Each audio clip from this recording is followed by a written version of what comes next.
Proper motive power work in the depot is an important feature of operating efficiency. The routine work of the shed is just as important as are the periodical inspections, service and general repairs.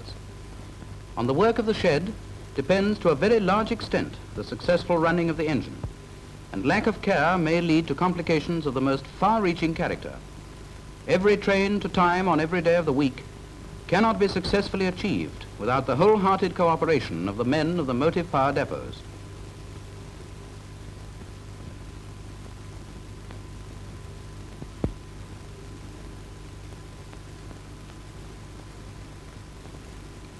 It's easy to get careless when going on the shed at the end of a run. There's a temptation to feel that the real job of work is over. Let's follow an engine through the shed. At this depot, the first job is to turn the engine. Make sure that the points are properly set for the road you want to take. An engine off the road at a strategic point in a depot may cause even more dislocation than a derailment on a running line.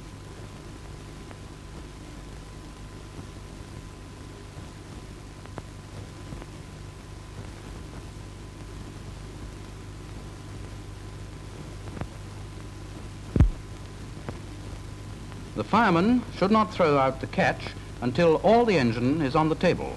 Now, the turntable is free at one end, and the engine may become derailed.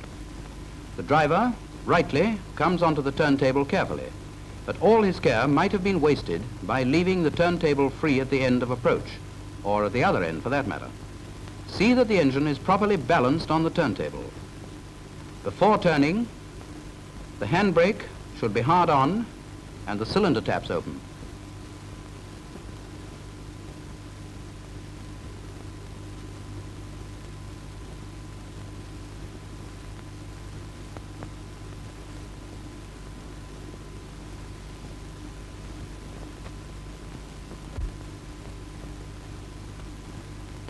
The job of actually turning the engine should be done carefully. Rough handling will place unnecessary strain both on the turntable mechanism and on the motor. When the table is finished with, it should be returned to the normal position. The engine should be brought to rest slowly and easily.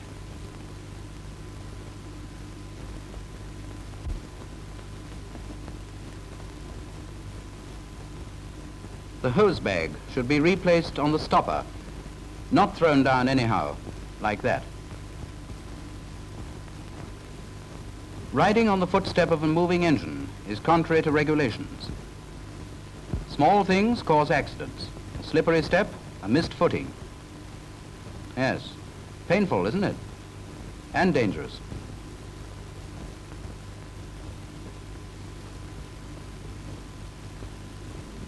When moving about the depot, make sure not only that the road is set correctly, but also that the points go over properly.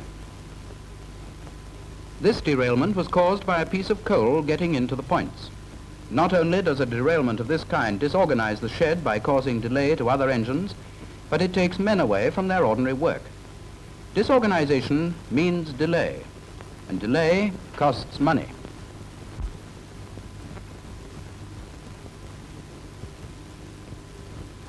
The hose bag arm on most modern water columns swings clear automatically.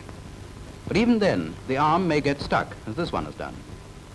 Had the driver not been alert, he would probably have run into the hose bag and damaged it. See that all hose bags are left clear of the track and secured after use. Delay here is liable to hold up following engines.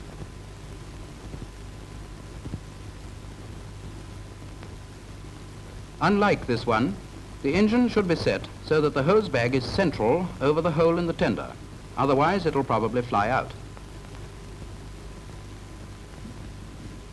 Inattention leads to waste. Watch this incident associated with watering an engine.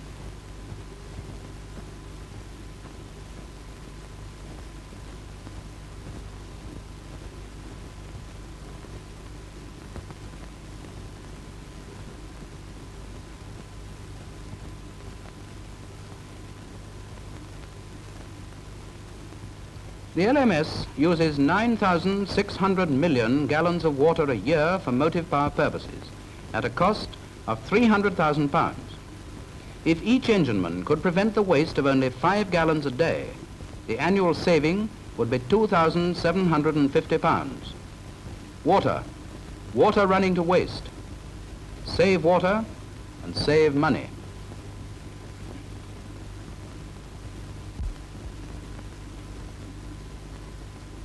Dust is the enemy of man. Water, properly used, will keep dust down. Coal in the wagons should be well slaked before it is tipped into the coal bunker.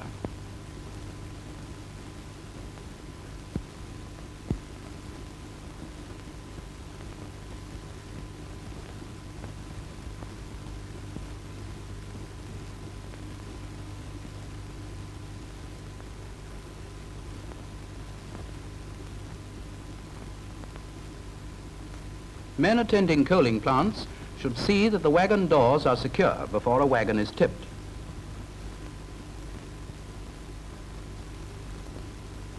Now, watch the effect of tipping an unslaked wagon load of coal.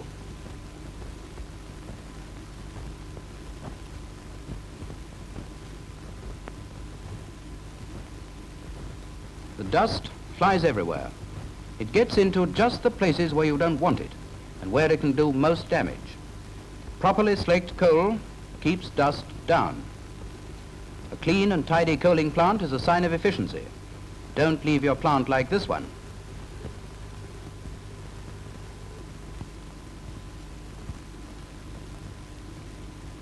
There are many wrong ways of coaling an engine, but only one right way.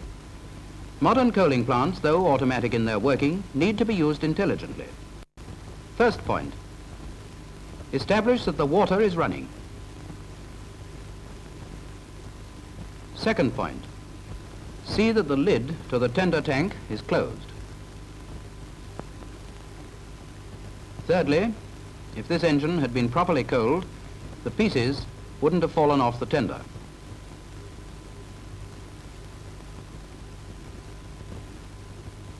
This is the right way of coaling an engine. Resist the temptation to put on that last 10 hundredweight.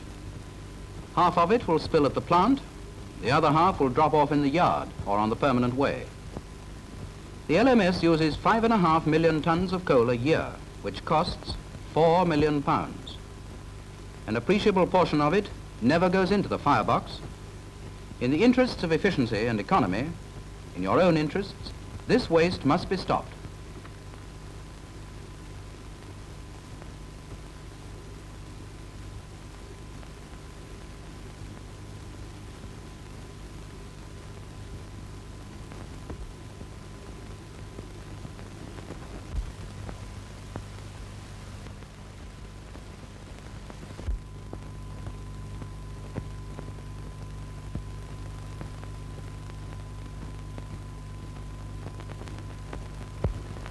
Wrong methods of coaling may have serious consequences.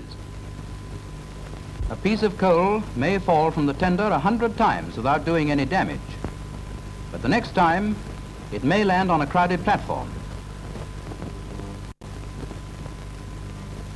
or may hit a plate layer with fatal results.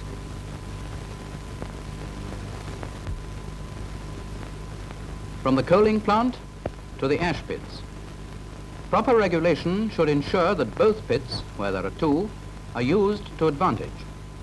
Dislocation and delay are caused by a number of engines being on one road, none on the second. When going onto an empty pit, take up the furthest forward position, or you'll block the road for any following engine. That is what has happened in this case. The driver of the second engine has to shout to the first one on the pit to move up, and probably not in very polite language.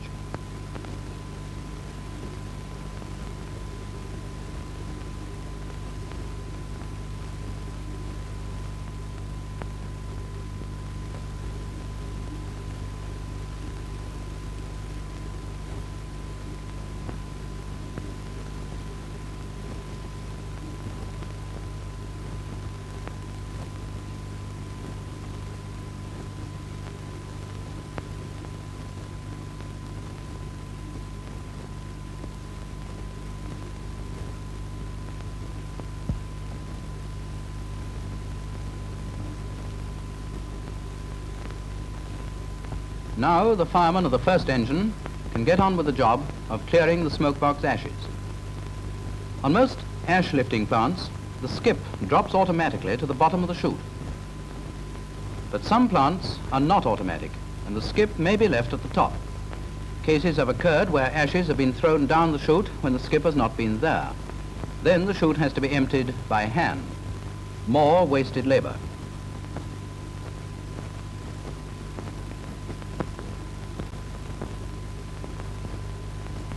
Clean and tidy ash pits are usually a sign of efficiency. Tools left lying on the ground are dangerous. The search necessary to find the right tool leads to delay.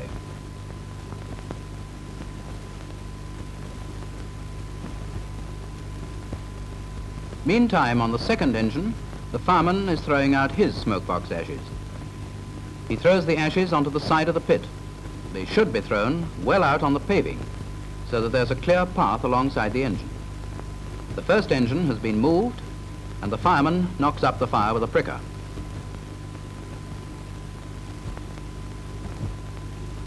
The half-burnt lumps that the fireman on the second engine is throwing out show that the fire has not been properly controlled.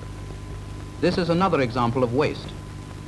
Take care of the lumps of coal, and the tons will take care of themselves.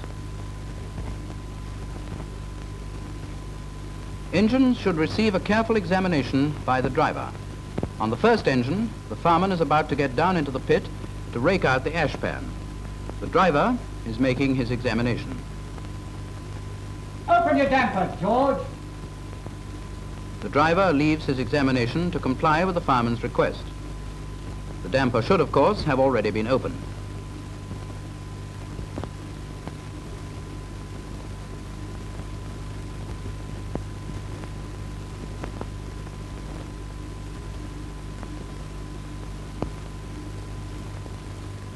Returning, the driver resumes his examination at a different point from the one at which he left, so that he misses entirely the broken brake block on the rear driving wheel. Engine should receive a careful examination by the driver.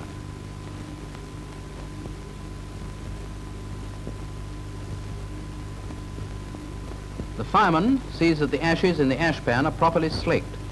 The ashes fall cleanly with a plop, and there's very little dust.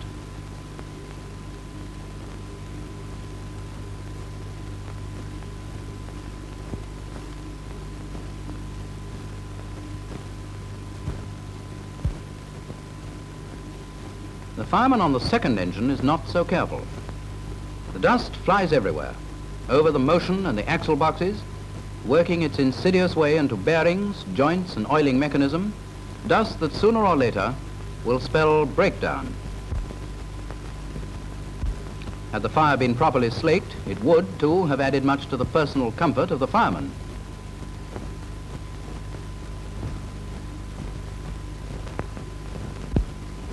It is essential that the firebox should be left clean. Clinker left in the corners makes it difficult to keep up a good fire when the engine is on the road.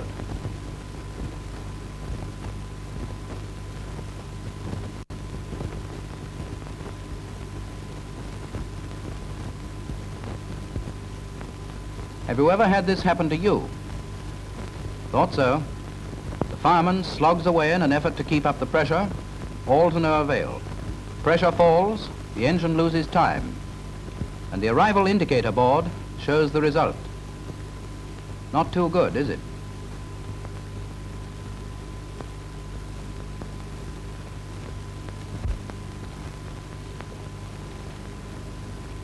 Here's another cause of failure. An engine runs over a heap of ashes, thrown into the forefoot by an unthinking fireman. The scoop picks up the ashes from the top of the heap. The next time an engine goes over water troughs, the ashes are carried up into the water tank. The result? An engine out of commission while injector gear is being repaired and cleaned. Always remember to have proper regard to the correct methods of engine disposal. It makes for efficiency. Correct methods are as easy to carry out as are wrong methods. The fireman rightly walks into the shed in front of his engine to see that the road is clear.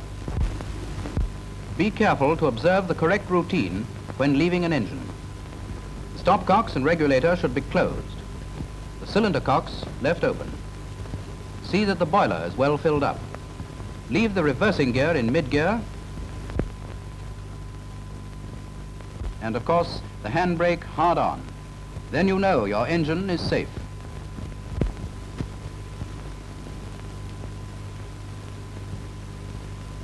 On the way to book off, the fireman hands in his tools. Dirty. Yes, we thought so too by the untidy look of the bucket. Still, all the tools apparently are there. But it's the fireman's job to clean his tools, not the store's issuers.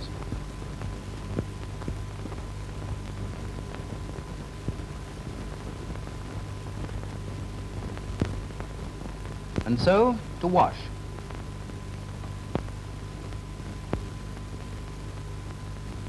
Here, have a heart. I said wash. Misuse of materials leads to waste. What would your wife say to this? Some hours before the engine is due to leave the shed, the steam raiser comes to light up. See to it that if boilers are empty, the target is left in the proper place, so that the steam raiser cannot avoid seeing it.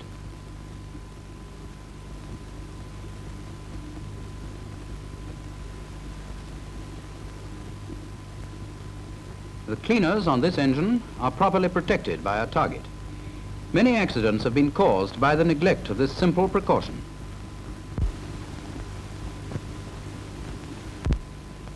Cleaning is important work. Not only does a clean engine look well, but usually it works well. Don't waste material. To you, the loss of a cloth or the excessive use of material doesn't mean much. But when it's multiplied by the 5,500 cleaners on the LMS, the total waste assumes staggering proportions.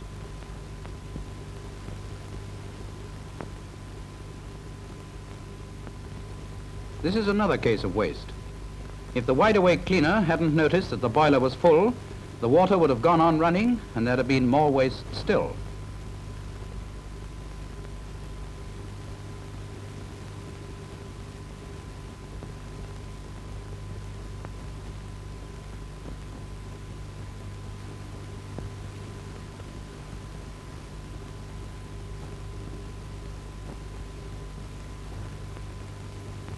Cleaning engines is usually done by gangs of 4 men. A gang may be doubled for a rush job. Work should be done methodically. There is no method if the men are bunched together. They should be spread out over the engine and their work properly allocated. Then they won't get in each other's way. Ladders and trestles are provided for the safety of the men, and they should be used and handled carefully. Thick congealed oil and dirt should not be removed with a cloth, but with a scraper provided. Not only does the scraper do the job better, but it saves cloths.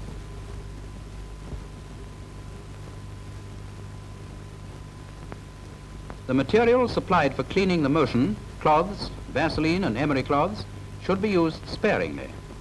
Excessive use of material is wasteful and doesn't do the job any better.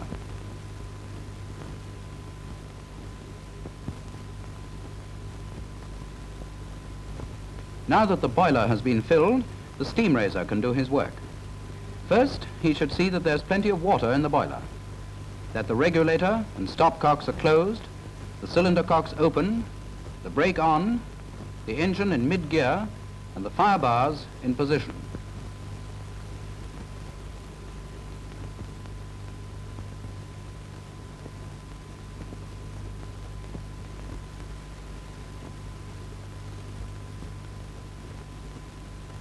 Periodically, he will come back to the engine to add more and more coal. The steam pressure rises gradually. The steam raiser can, if he will, so regulate the fire that excessive smoke is not made. Complaints don't popularize the railways, and in some cases these are followed by prosecutions and fines. Smoke, too, means dirt and waste. It's harmful and betokens inefficiency. Time now for the driver and fireman to book on. Notices posted by the district locomotive superintendent should be read carefully. There may be something vital affecting the working of your train. The driver gets his oil and goes with it to his engine. It looks obvious that his bottle is leaking, doesn't it? But he fails to notice it. Make sure that your oil cans are all sound and don't leak. The driver starts his inspection and oiling up.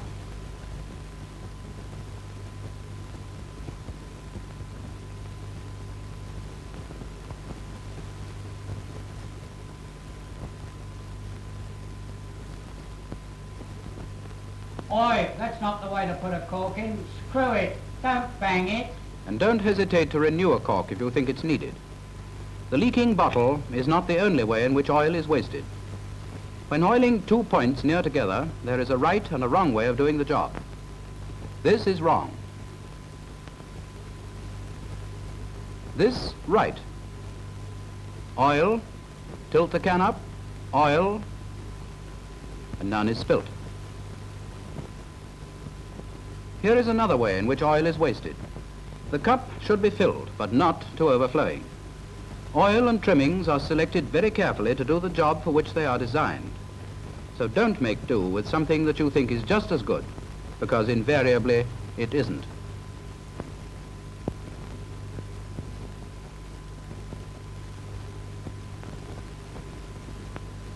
There's no need to stress the importance of the driver's examination.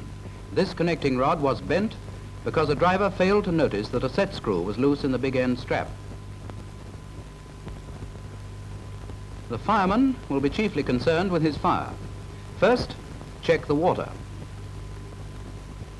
Then, how's the pressure? The footplate should be kept clean.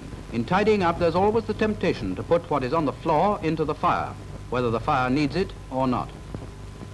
The baffle plate is incorporated in the design of an engine for a purpose. As its name implies, it baffles the air and directs it under the brick arch. No doubt it makes firing easier to cock the baffle plate up with a piece of coal, but by so doing, cold air is directed straight onto the tubes and may do material damage to the boiler.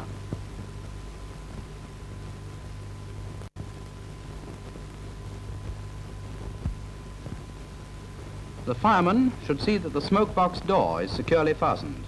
Leakage here will lead to the base and the sides of the box being burnt. The engine will steam badly, time will be lost. It may too put the engine out of service, causing more money to be spent unnecessarily. It is important to see that the sand boxes are filled, particularly so in the winter months when ice and snow may make the rails slippery. This job should be done with care. Sand left on the frame plates is sure to be dislodged and find its way into the motion or bearings.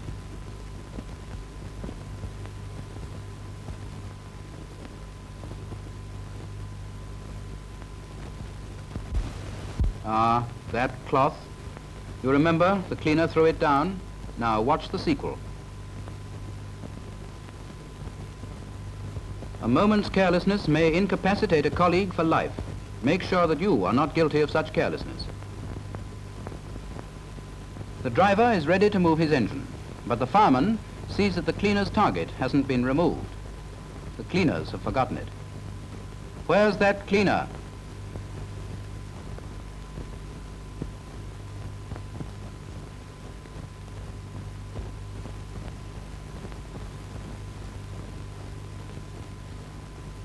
Where is that cleaner?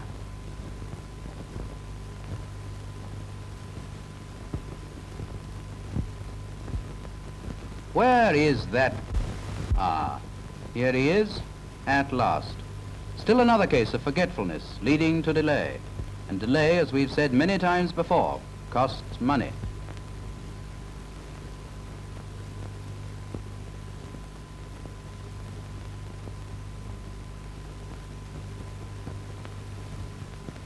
Now that the target is taken off, the engine can be moved.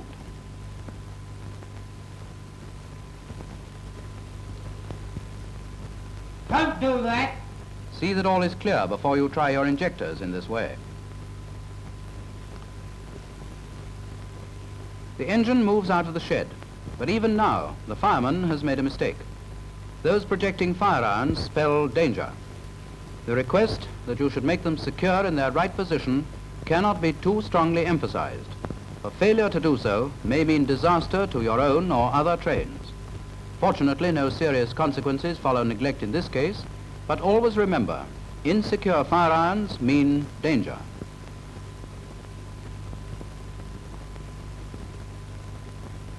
Proper motive power work in the depot is an important feature of operating efficiency.